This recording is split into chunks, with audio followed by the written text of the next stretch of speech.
Welcome to Seeing Scarlet, y'all. Today it's Shelby, but more importantly, we have the head coach of the Texas Tech softball team. He's led them to a 50-12 record now and the first College World Series appearance in school history. Coach Glasgow, welcome back to the show. Asking you how you're feeling seems a little bit silly, but how's it going?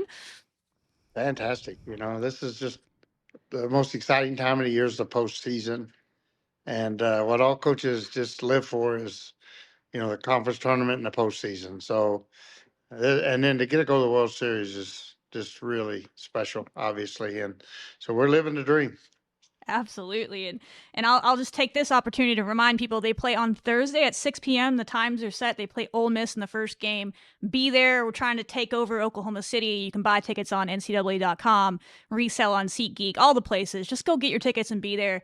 You're going to want to be there, Texas Tech fans. Absolutely. A lot of people have already said they're going. It's going to be a fun time. So that's your little promo, everybody. Be there. Don't make me fight you for sure. Yeah. Shelby, one thing I want to say, because I've had a lot of people call me and they're panicking about tickets. Yeah. Here's the secret about Oklahoma Oh, City. And secrets. when I go to the World Series, I never buy a ticket ahead of time. I just drive up and there's always lots of people selling tickets, much like a football game. When you get close to the gate, right outside the gate at Oklahoma City, there'll be all kinds of tickets at every session for sale. Because what people do, they'll buy the season ticket, they'll buy all sessions, and then when they find out, like Oklahoma plays in the morning session now, so they'll sell their evening session tickets because now they're playing at, they didn't know where they were playing at 6 o'clock Yeah. or at 10. They bought every ticket every session, and those tickets will all be for sale.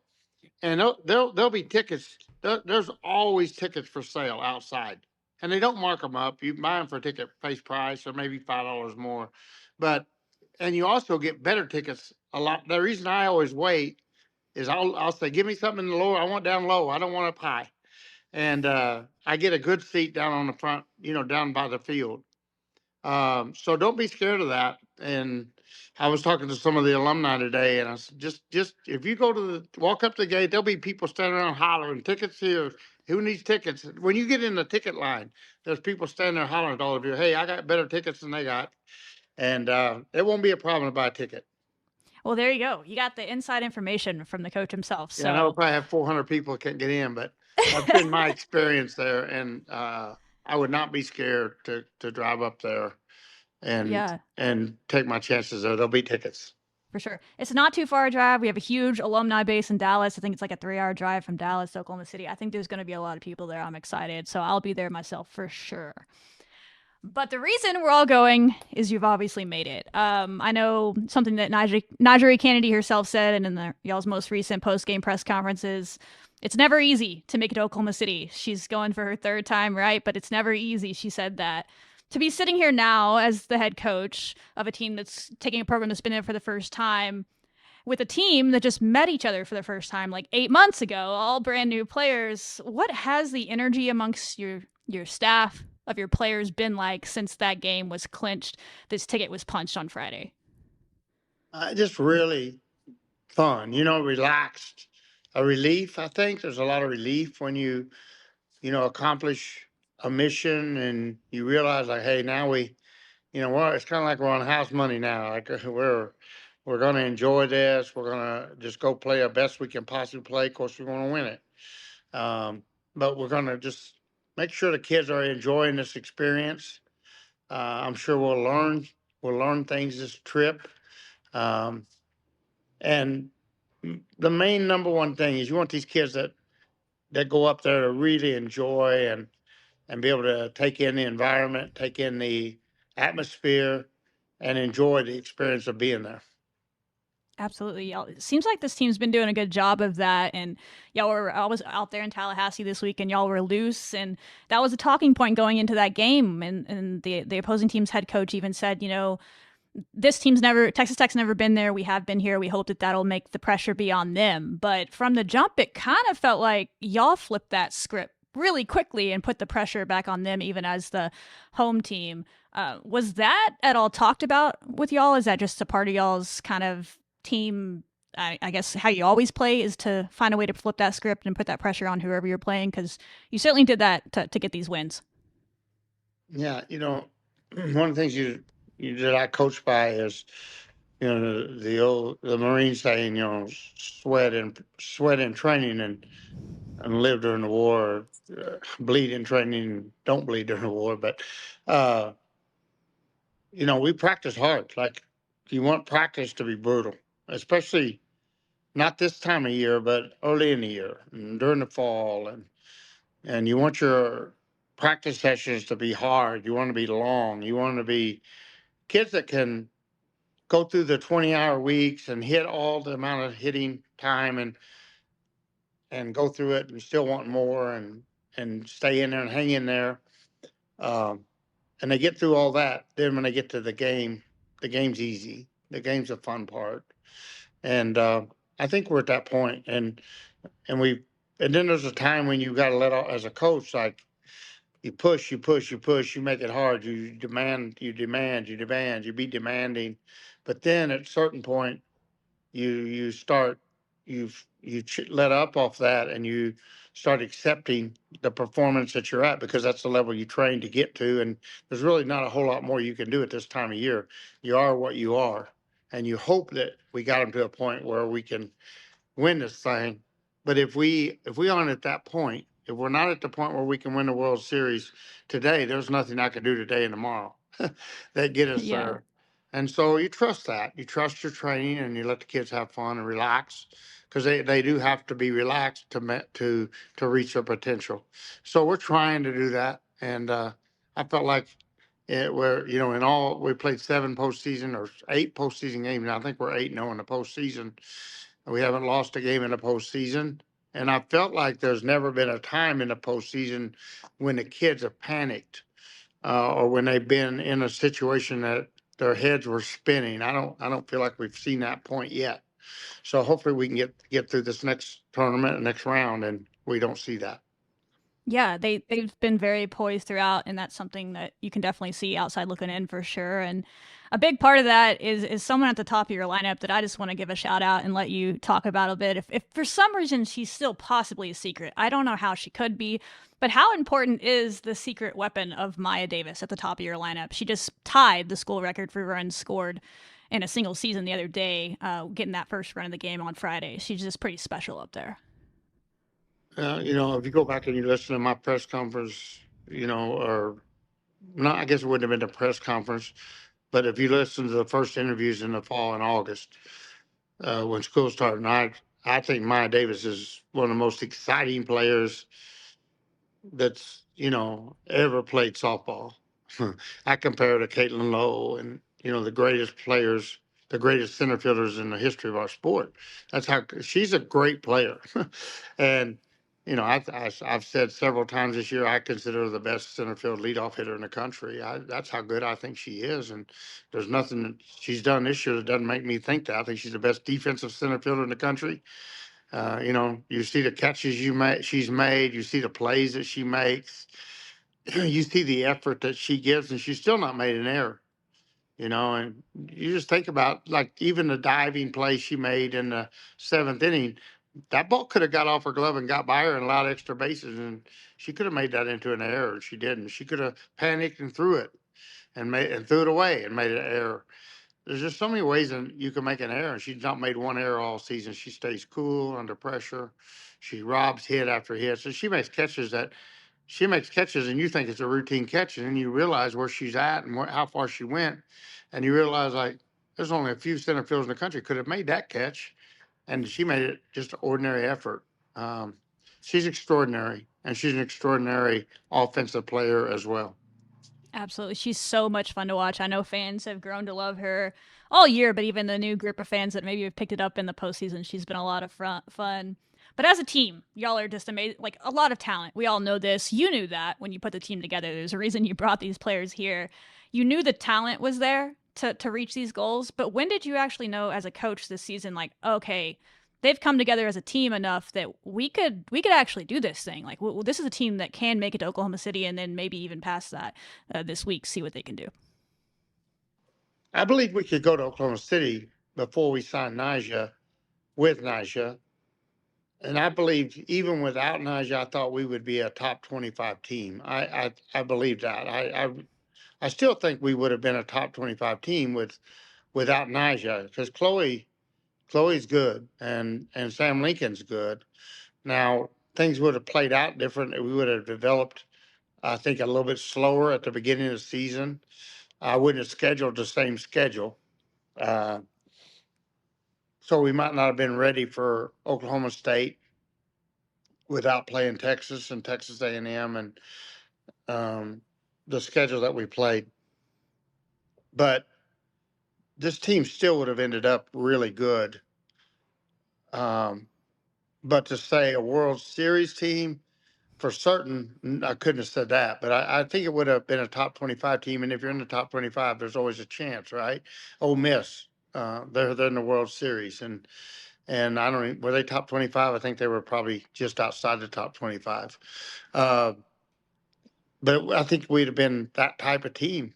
We have some talent here and some really good talent. And when we added NiJa, to me it was, if we didn't make the World Series, we didn't reach our ultimate potential. I really believe that, and I said that in press conference that we are playing to go to the World Series. You also want to be careful how you say things. You don't want to put pressure on your athletes or on your kids in the program unnecessarily. At the same time, you have to know as a coach and you have to have expectations. And I absolutely believe this team should go to the World Series with NiJa Candidate pitching. And my whole sales pitch to NiJa is I now have a roster here on campus that will get to the World Series with you in the circle. And that was my whole sales presentation. And because that was the one thing, she wasn't going anywhere that she didn't think she could get back to the World Series. And so for me to sell that, I had to believe that. Absolutely. Yeah, you had very good reason to believe that. And you kind of touched on it a little bit with Sam Lincoln. We've seen Haley Toney, we've seen Bailey Lindemith, and some other freshmen come in and have impactful moments. How have you balanced that, being careful with how you word things so you don't put too much pressure on these younger players, but at the same time, you have these veteran players like NiJa Kennedy, Alana Johnson. They've been in the World Series, and this is the goal, right? How have you had that balance with young players, with youth, developing that, but also having these veteran players that are very hungry and want to get somewhere? I think it's kind of a yo-yo as a coach. Like you push them, and then when you realize like, hey, I better back off a little bit here. I better love them up a little bit, and they're all a little different. Like Bailey Lindemuth she appears to me just tough as nails. Like you can really push her, and she's just tough. She's mentally a really tough kid, especially on the exterior. And so every once in a while, I just think surely to goodness this kid needs to just be loved on a little bit, and I will, brag her up. And she's really easy to brag on her defense. She's so good, and then offensively, she's such a good base runner. She's also very capable of laying down the bunt, and she just gets hits. I don't know, you'll go through a weekend and you'll look at the stats on Monday morning, and she's 5 for 9 or 4 for 8, and she just has good weekends. But they're kind of, she sneaks them in there. Because she beats out every little infield hit, and anything she's strong enough to miss hit a ball, but she's strong enough to still get it over the infield's head. And she just does so many things good. And so it's easy to find things to brag on her about. And then defensively, she's just on a whole nother level over at third base. She makes plays that are just, I mean, there's just only a few third basemen in the country. And I'm talking 2 or 3 third basemen in the entire country out of 300 colleges that can make plays that she makes. So we're very lucky to have her. And then Tony's the ultimate perfectionist. She's so hard on herself. And so she kind of is on herself for herself. And as a coach, like I have to really be careful with her because she's already all over herself. And then I get on her. And then where she's on Tony's on Tony, and then Glasgow's on Tony, and it really hurts her when I get on her, and I can see it in her eyes, and so I have to really pull back, and she's the one I think it took me a little while to realize that, and I probably didn't handle her and coach her the best that I should have coached her. Probably halfway through the season before I realized what she needed from me, which wasn't a lot of yelling. She needed me more to love on her. and build her up because she was yelling at herself. So they're all different. Each kid's a little different, and you just have to read between the lines on all of them. Yeah, that makes sense for sure. And it helps to have leaders on this team. And I think something that fans have grown to love over these last 2, 3 weeks when the players have been more kind of out there with doing media and doing post games and doing ESPN interviews and all that. When it comes to NiJa Kennedy, one thing that people keep saying is like, wow, she is an amazing teammate. Like that's the first thing she says in every interview. What is it like as a coach to not just have one of the best players that have ever played college softball, let's be real, not just one of the best players this year, but she's amazing at what she does. But she's also seems to be kind of the best teammate in the country as well. She holds herself to a really high standard and holds herself very accountable, but she doesn't ever point fingers at a teammate that has a bad error or a bad at bat, or she doesn't blame the whole offense if we have a bad night. If we lose 1-0, she blames herself for allowing one run. It's pretty neat. If we make an error on an infield ground ball, she blames herself for giving up a ground ball and not getting a strikeout. That's the type of teammate she is, and it's just anytime you have that, man, you're really lucky. The thing that I think made the biggest impact on our program is how hard she works, and it's not just NiJa. Now, there's Lauren Allred's an extremely hard worker. Alana Johnson's an extremely hard worker. And Alexa Langley's has really worked hard this year. Tony's a really hard worker.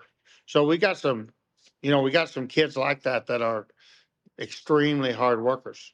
Mihyia Davis is an extremely talented athlete. You don't hear me talking about the hardest worker. She just gets it done. I don't know how. She shows up and Mihyia makes great plays under pressure, and but not necessarily she's not gonna set the world on fire in effort in the weight room or the batting cages. She's gonna do what you ask her to do. She's gonna show up on time, etc. But so it takes that balance, I think, of you've got to have the extreme effort people, but I don't think you need everybody on your team like that. I think you've got to Be have a little intense. some, but it's definitely helpful when it's your best, like your best leader, or you're one of your highest profile players, I guess is a word I should use. NiJa, our most high profile player.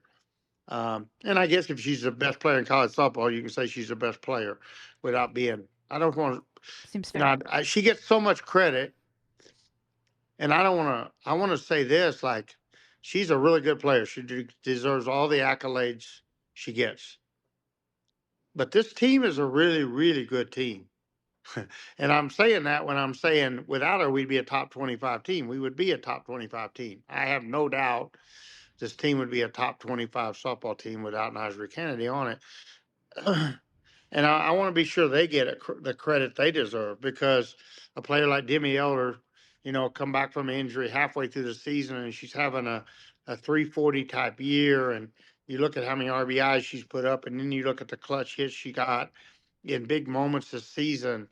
And you look at a great senior like Alexa Langley playing second base, middle infield in the Big 12, been through a Big 12 championship, been through a regional championship, a super regional championship, and she's fielding percentage of 982.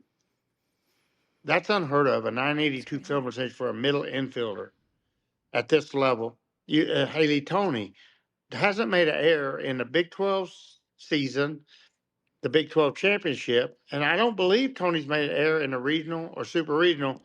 Knock on wood, I shouldn't even say it out loud.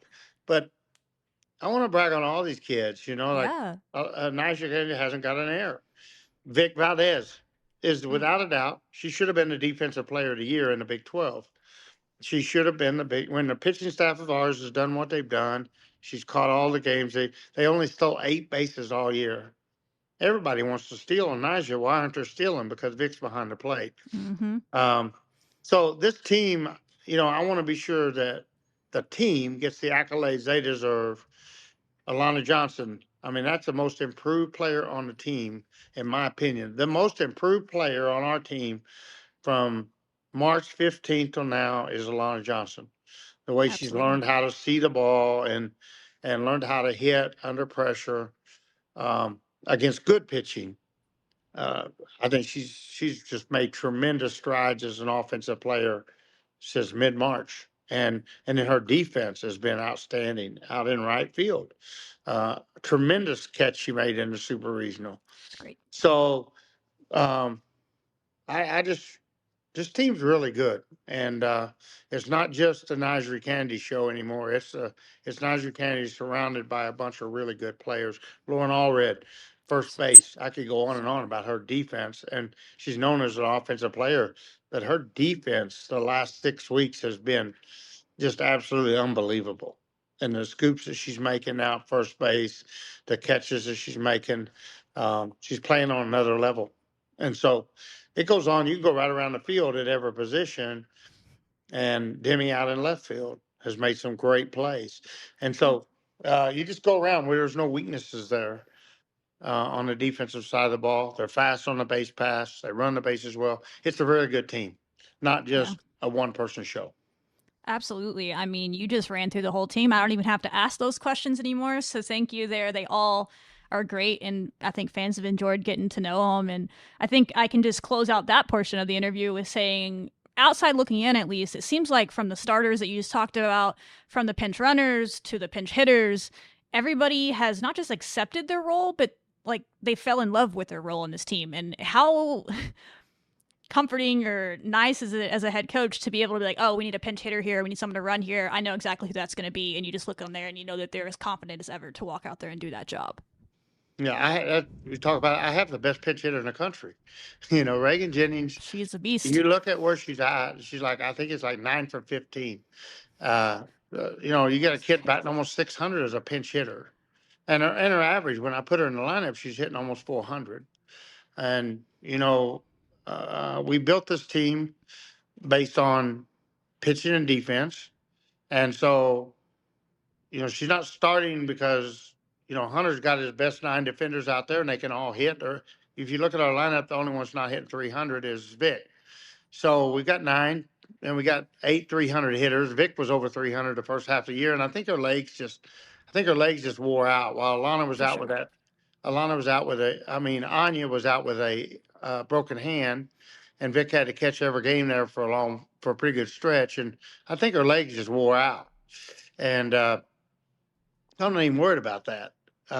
She's still going to get clutch hits. She's always been an RBI kid that gets the hits in big moments.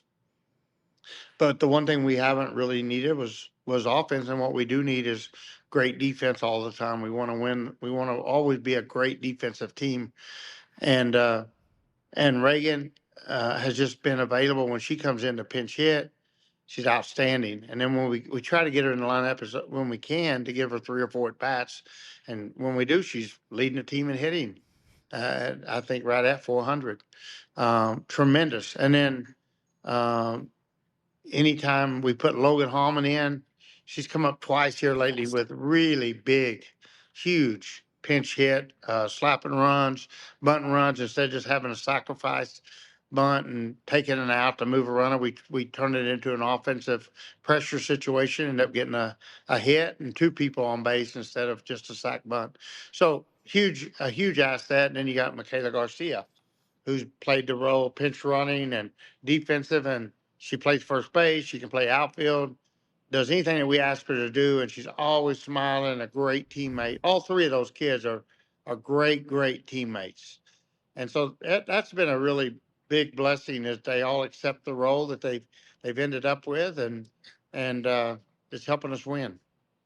Yeah, it's necessary. You don't get where you've gotten without everybody doing that. So it's been special to watch. You mentioned Hunter Veach a little bit when you were talking about the defense. I'd love to give you a chance to brag on all your staff because over the last 3 weeks, again, getting to hear from players at some point in every press conference, somebody has brought up every single one of the assistants. Or earlier in the year, at least, Kayla with Logan, she talked about her. You've had Bailey talking about how much Hunter Veach has been so helpful to her. And you've had all the pitchers bringing up Tara's name after games, talking about how much they trust her and her scouting and what she does for them. Just a great staff as a whole, and I'd love to give you a chance to talk about them as the head coach. Yeah, just absolutely tremendous staff. And when you put it together, you hope that it'll work. I coached with Tara a lot because we coached travel ball together. Hmm. Then we were at the University of Georgia 3 years together, and then of course we talked softball nonstop. So I knew what it would be like to work with her. And I coached with Hunter last year at Louisiana, and we coached in a pro league together. And then we'd worked together at Auburn. We hadn't coached together, but we worked together for a little bit. But I didn't know I wasn't sure how Tara and Hunter would coach together. And that was a little bit of a concern, how will they mesh and will it mesh? And, Hunter's really headstrong and really any good coach, any young coach, and any good coach, any competent coach, any intelligent coach, they want to be, you want a coach that's got a lot of conviction, and Hunter has that, and so does Tara. And they both like Tara could be a fireball, and Hunter could be a fireball. Uh, so I wasn't sure how that would mesh, but it's worked out so good, and it's really gelled together really, really good. And they're both always extremely prepared. Hunter's always, got really good scouting reports on where he wants to play his defenders, and Tara's a meticulous scouter and knows exactly how she wants to pitch people, knows where she's going to go when she has to get them out. That one time in this series, when I have to get them out, this is where I'm going on this player. Um, she's extremely well prepared. That was taught to her by Lou at Georgia. Um, and so then it was just a matter, I think, at the beginning of the season now, getting the defense to understand if the ball's pitched inside, the ball's going to go pull side, if the ball's pitched outside, it's going to go outside. So we got to have a little bit of coordination. And once they figured that piece out, that's been really good. And so tremendous luck and good fortune for me to have two young coaches that are high energy and always extremely um, well planned, well thought out, and Hunter's extremely good in practice setting. He's a meticulous planner, an organizer, and loves to do all that, wants to do it. So that takes so much. I don't have to do anything. I just show up at work, and Hunter's got it all planned out, and he loves doing that, and I hate doing that. So that's great. That allows me to do recruiting and be on the phone and talk to coaches and do the things that I love to do on the recruiting side. So he compliments me really well and allows me to do things that I like to do. So very fortunate to have him.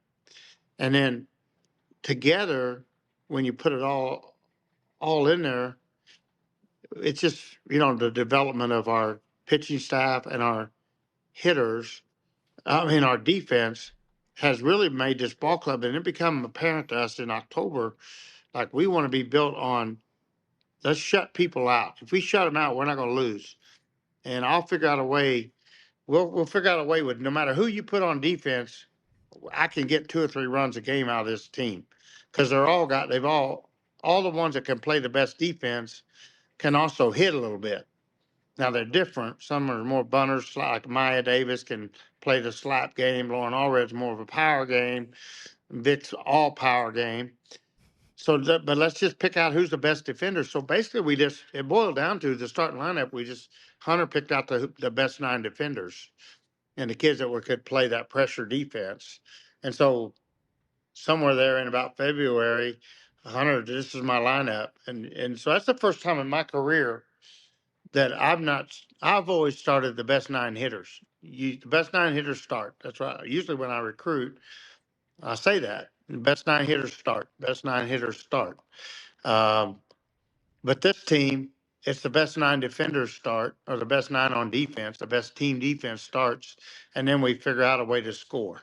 So very unique for me as a head coach, but it's working really well, and it makes sense if you understand you got Najee Kennedy on the circle in the circle, Yeah. and we lead the nation with 25 shutouts. So It's it's worked. definitely kind of interesting how the season has unfolded. And you go back early and you look at when we were losing games, we were losing with errors. We'd lose with mistakes that we were making. And not being able to handle the ball in the infield, not being able to catch the ball, not being able to handle throws from one teammate to another. Um, and once we got that all cleaned up, then we really understood how to win games as a team. Yeah, and it absolutely paid off this past weekend. I mean, people look at that, and the team that was making errors was not Texas Tech, it was Florida State, and a lot of people thought that that was going to be flipped because of the experience thing, and y'all absolutely won that because of your defense and the ability to put pressure on the other team's defense. So you can see that for sure. When we're looking ahead, going into Thursday, it just happened about an hour ago before we recorded this. You found out who your opponent's going to be in Ole Miss, but do you know much about them? Early thoughts on them? I'm sure you're just getting started on the scouting side of stuff. Well, yeah, we've been watching all weekend, and I know a lot about Ole Miss, and we know quite a bit about Ole Miss was in our regional last year, so I have a Helps. really, I scouted them extensively for the regional at Louisiana last year, and then Baylor was in our regional, and Benford, the Same. other pitcher, was at Baylor. So I know a lot about Benford and Lopez, the main two pitchers that threw tonight for Ole Miss, and then I'm very familiar with the the hitting coach, third base coach Aaron Earlywine, who was the head coach at Missouri, one of the top coaches in softball that I've ever. Aaron Earlywine, in my opinion, one of the best softball coaches that I've ever watch coach the game of college softball. Just a tremendous coach. And he joined that staff this year, and he has made a huge impact for Coach Traxel's staff. And so it's just exciting for me to see what he's done and get Ole Miss all the way as an assistant coach to help elevate them all the way to the World Series in his very first year. Just tremendous. And that was a great hire by Coach Traxel to add Aaron to that staff, and Nancy Evans, a great pitching coach at Arizona. She added her, so they put together a really good staff, and now they're getting really good results. And well, what we got to do now is what I'm not familiar with is some of the hitters, and on the how to defend them. And Hunter and Tara, I'm sure, are working on that right now. I have no doubt that they are. Is that what we had some fans that sent in a question, and one of the big ones was, what kind of scouting do y'all do? Are y'all heavy into analytics, or is it more positioning, or is it just Yeah, knowing them, like relationships, or what kind of stuff are y'all looking at? yeah. When I left the office, so as soon as that game was over, I was in my office for about an hour, and Tara was in watching she'll watch all the swings herself from Ole Miss. And what she'll Wow, do, she'll pick out a pitcher similar to NiJa Kennedy. Um, and so she'll use a pitcher that's similar to NiJa. I don't want to name names because I don't want to give anything away, but for there's sure. Don't pitchers give in away the the secret SEC sauce. that are very similar. And she'll look at what they did on those pitchers, and she'll get a scouting report on every hitter uh, and tailor it to NiJa. And so it's unbelievable the detail that these scouting report will go into. And she'll know where all their home runs are hit. She'll know where every home run was hit. She'll know where every extra base hit was at. She'll know where their swing and misses. Like every swing and miss for the season will be on a chart. But then she'll know like when I want to strike her out, where do I go? And she'll have that marked. What this is what if I get in a bind where I have to have a strikeout with a runner stay on third base and nobody out. I've got to strike her out. This is the pitch I want. Um, and so it's pretty cool the detail of the scouting report that is prepared now, and there's so much easy access to film from companies that are breaking down the game. Like you can literally pull up every ground ball that if you get on the internet, you get on a there's scouting companies that you can say, give me every ground ball that Mihyia Davis has hit this year. Give me every 0-2 count on Mihyia Davis all year. Give me every 3-2 count on Mihyia Davis all year. So you can literally pull up anything you want as to look at on any given player in a country on a top 50 team, and it's all out there. And the SEC teams have more film on them than anybody. So she'll have a great report on them. Very good. And if we're on that day, we should be able to hold them to a fairly low score, I would think. Yeah, for sure. And I've seen the back end of those things like synergy and stuff like that. It is pretty amazing what you Oh can yeah. do. But you have to have the coaching staff, like you said, that knows what to do with it. And it's cool to know that your staff and yourself know what to do there. So fans should feel comfortable there.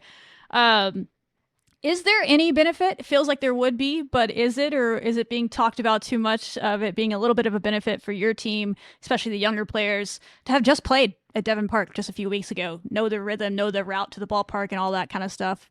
Is it just an extra bit of comfort going into it? I think it will be. I believe it will be. Now it's going to be a totally different environment For because when sure. you're there in the conference tournament, Packed. it's kind of like a ghost town, right? And then Yeah. during the World Series, it's going to be like you're on Times Square. Uh, so that part is going to be different. But as far as the routine, the warm up routine, the how to set up the pitcher, I took pitching machines and we went through. We had everything set up exactly like we won a World Series. And so our our 2.5, we people don't realize, but like we warm up for 2.5 hours before the game starts, and we'll hit for an hour and a half before the game starts uh, on the field. And so we did all that during the conference tournament the exact same way we're going to do it during the World Series, so that our kids would understand the routine when we got there this week. And I know that's going to help us. There's no doubt about it. That'll help us, and it'll help our managers. It'll help everybody. We know what we have to do to get the trucks loaded, to get all the stuff up there. We took nets, we took machines, we had a whole caravan of stuff we took. Um, and so that part is absolutely without any shadow of a doubt going to help us. The only thing I'm concerned about is just, does the environment, does that affect us? And so far, I will say this: I don't think our kids have been in any big crowd that it phased them. And so I don't think it will this time either. And I think that's partly NiJa setting a tone maybe on that, because she's been in those moments before and she thrives in the bigger the moment, the louder the crowd, the brighter the lights. It seems like NiJa she's made for this post game moment. And I think our other kids are just emulating her and growing up in the element and becoming just like her, which is a great thing for our future as well. Yeah, that's the fun thing about this team is it's the future's bright, very bright. I one more question before we close it out. But you talked about these pitching machines. It was the talk of the week that you drove these all the way to Florida. What are these pitching machines, and why are they so important to you as a head coach versus some others maybe that just would do something else in these away games? That's so funny. I don't know. I started doing that when I went to Georgia in 2008. I took Lou and I started using hack attack pitcher machines. Nobody even knew what they were back then, and we would take them to Alabama, and I remember Alabama coaches saying, "What are those?" And we took them to Kentucky, and then by the time I left Georgia 6 years later, everybody had hack attacks, but most of them had one or two, and and then when I got to be a head coach, like at Louisiana, I had 20 something of them. We've got, I don't know, I bought 12 when I got here, and we had two or three. Uh, I use a lot more than most coaches do, but I like them because I can throw every kind of pitch and the key to being a great hitter is to have a data bank or an understanding of any pitch that you get in the game, whether it breaks up, down, in, out, whatever the break or the movement on a ball, you want your hitter to have seen it before. And whether your hitter consciously realizes they've seen that ball before or not doesn't matter. The human brain's an amazing thing, and if the ball's breaking straight down or it's breaking down at a 45-degree angle, if it's breaking 8 inches or it's breaking 6 inches, if the brain's seen that before and when it recognizes that pitch, it'll know what to do, or the hitter will know what to do. But the other thing, if I have a good scouting report on the pitcher, I can set those machines to make them look almost identical to the pitcher. So I can set the machine to look just like Najee Kennedy, or I can set it to look just like Chloe Riasetto, or I can set it to look, just like Appling, a Florida State pitcher, or I could set it to look like Lopez or whoever. Um, and that's kind of always been my reputation in college softball as a hitting coach. And I think what you see, a lot of teams always try to switch pitchers. They don't throw the pitcher that everybody thinks you're going to get the number one pitcher, and nope, they've been working on that pitching machine. That they try to cross you up, and it's a game within a game. And we saw that like at Arizona, Arizona State, Brigham Young. A lot of times you get there on game one, and you don't see their number one pitcher. You see the number two pitcher because I think part of the reason is I think they think you're ready for the number one. And so it's not always foolproof. You may, but anyway, they got on that this weekend. I don't know why. I guess because It's a big I drove story. 70, and I don't. We took them to Texas. We took them to Texas, and my assistants will drive. They don't like to ride the bus, so they'll drive on those short drives. But nobody wants to drive 17 hours. But I like to drive. I enjoy that. So I want my kids to have them. So I haven't driven but two trips all year. I drove to Arizona and I drove to Florida State, and all the rest of them, Hunters drove, Kayla's drove. It's not a big deal. You ride the bus, but if you're in your truck, you can listen to Same whatever way, music yeah, you want. So I don't know. They for made a sure. big deal, but I know people love that though. Everybody yeah. did. So don't worry, y'all. The machines will be in Well, we Oklahoma definitely will City. have Don't our worry. machines. And then Oklahoma's only what, 4.5 hour drive. We drove them Yeah, up, this is and a quick trip. yeah, we took so many machines up to the conference tournament 3 weeks ago. We had to take two trucks. We took our nets, we took machines, balls. We had two pickup loads that we drove up. Love that. So, and it gives us a chance to practice every day. If we got a 6 o'clock game, I get the kids, we go hit from 10 to 12. And one of the things I learned at Georgia, Lou always said, if you've got a 6 o'clock game, you play 50 games a year. If you'll practice an hour and a half in the morning while everybody else is sleeping, 50 times, that's 75 hours of practice. Oh, When you get to postseason, your team practice 75 hours extra. Most teams are just sitting around the hotel wasting. And so I've always lived by that as a head coach because that made sense to me. And so we don't just sit in a hotel when we're playing on Friday, Saturday, and Sunday. We're going to the field, or we're going to go to a hitting facility or a high school field. We're going to go somewhere and we're going to hit an hour and a half, 2 hours extra on Friday morning. We're going to do the same thing on Saturday morning. And if we have time, we'll do it on Sunday morning and then play a game that afternoon. It's part of the work habit and the culture you want to create as a ball club and a program, and that prepares your athletes to be successful in the postseason. you see that they've worked hard and it's been paying off all postseason. They don't get, I don't know, frazzled in the big moment because they've been there in practice. You see it all over their faces and you see it in their play. And Texas Tech fans have grown to love this team, as we've talked about, and they have a chance to go watch them on a stage that Texas Tech's never been on. So you gave them a hint on how to get tickets and all that. But what would your message be to Red Raider Nation to drive up there, fly up there from wherever they're from, to make sure that environment, while packed, isn't hostile? It's a Texas Tech crowd for your team out there. I think it just come up here because you're going to have fun. Like the College World Yeah, Series, my kids are going to be fine this time. If you're there or you're not there, we're going to be they'll be all fine. right. It'll help us if we got a lot of red up there. But I really believe that the environment's going to be so amazing to our athletes at the World Series that the kids are going to have a great time. If you've never been to the Women's College World Series, the environment is unbelievable. And so, just as a sports fan, you don't even have to be a softball fan. Just as a sports fan, if you go to the Women's College World Series, you will be thrilled that you went when you leave. It is a great event. It's a great tournament.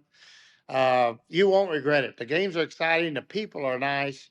It's just a really fun event and a great sporting event. The games are quick. The games are fast, and you won't regret it. You'll be glad you went. And I hope we end up with a tailgate. I hope we have a Texas Tech tailgate that people get to hang out before the games. I've not Yeah, heard anything, and I didn't have time today to address that, but it's seems fun, doable. and I think that anybody that misses the opportunity to go up there when your team is there, they'll regret it. It's something that you want to do, and I've never ever went to the World Series when I didn't come away just thrilled that I took time to go. And it's hard, like as a college coach, to go and watch it when you're not playing in it. It's brutal. I would say it's my punishment for not getting there to have to watch. But you need to experience it as a fan. And while your team's there, the Red Raiders are there. And besides, we're going to start going every year now. Just, I'm telling you, we're going again next year. You want to get in on this and be a part of this run because it's going to be exciting.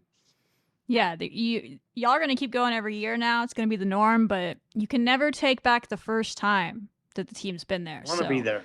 you want to be there. I think the tailgate thing will probably happen. I've seen them do that for postseason sports and other things. So that's a good idea. Hopefully, the Alumni Association will set that up. If not, fans will probably do it themselves. So Texas Tech fans know how to have a good time, and I am very excited to see them do that in Oklahoma City.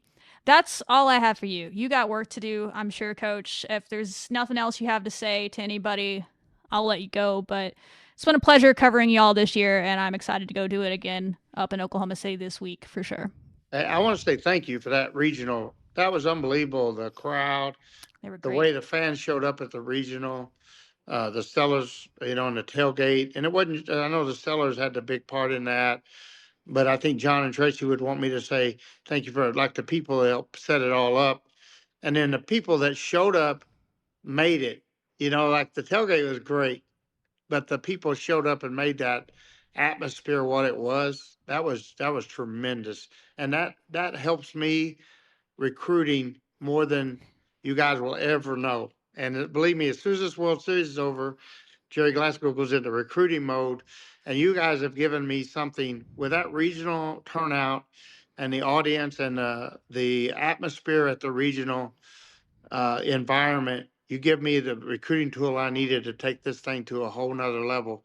So I can't thank you all enough for doing that. And let's just wreck them.